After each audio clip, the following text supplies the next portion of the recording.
Assalamualaikum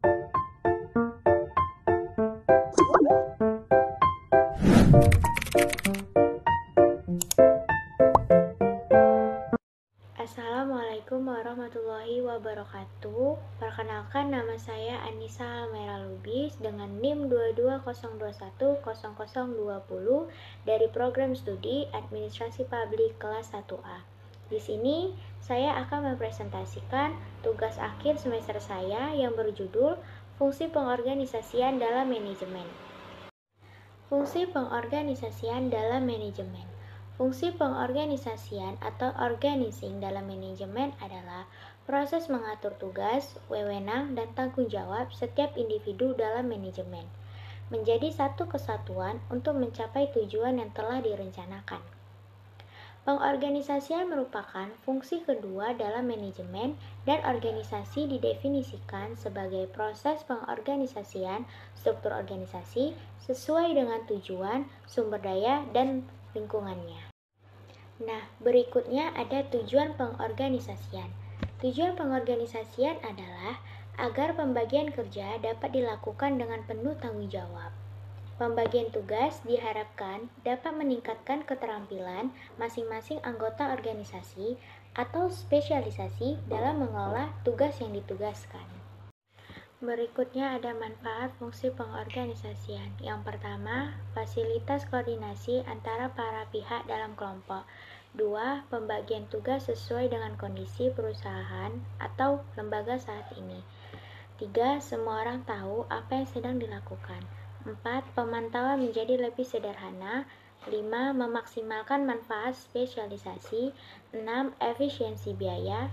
7. Hubungan antara individu menjadi lebih harmonis.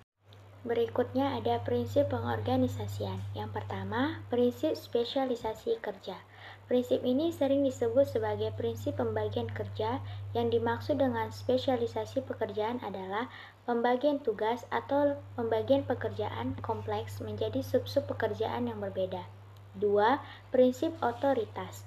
Otoritas atau wewenang adalah hak untuk melakukan sesuatu, untuk membuat keputusan, untuk memerintahkan orang lain, dan hak untuk mengalokasikan sumber daya atas nama organisasi untuk mencapai tujuan organisasi.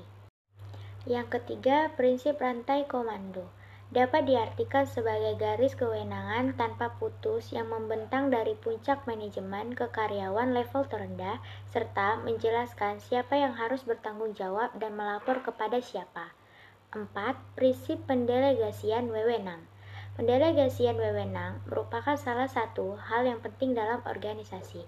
Tanpa adanya pendelegasian wewenang, seseorang manajer harus mengerjakan sendiri semua pekerjaannya.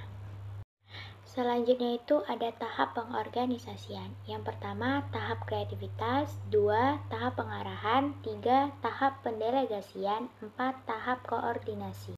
Setelah itu ada proses pengorganisasian. 1. Mengacu pada rencana dan tujuan manajemen. 2. Menentukan tugas utama. 3. Membagi tugas kepada individu. 4. Mengalokasikan sumber daya. 5. Evaluasi strategi pengorganisasian. Jadi, kesimpulannya adalah pengorganisasian merupakan suatu hal yang sangat penting dalam proses manajemen. Karena pengorganisasian merupakan salah satu kunci keberhasilan manajer dalam mengarahkan anggota organisasi untuk mencapai tujuan. Dengan adanya pengorganisasian, kita dapat meningkatkan spesialisasi masing-masing anggota dalam mengelola tugas serta mengalokasikan sumber daya dan biaya secara efektif dan efisien.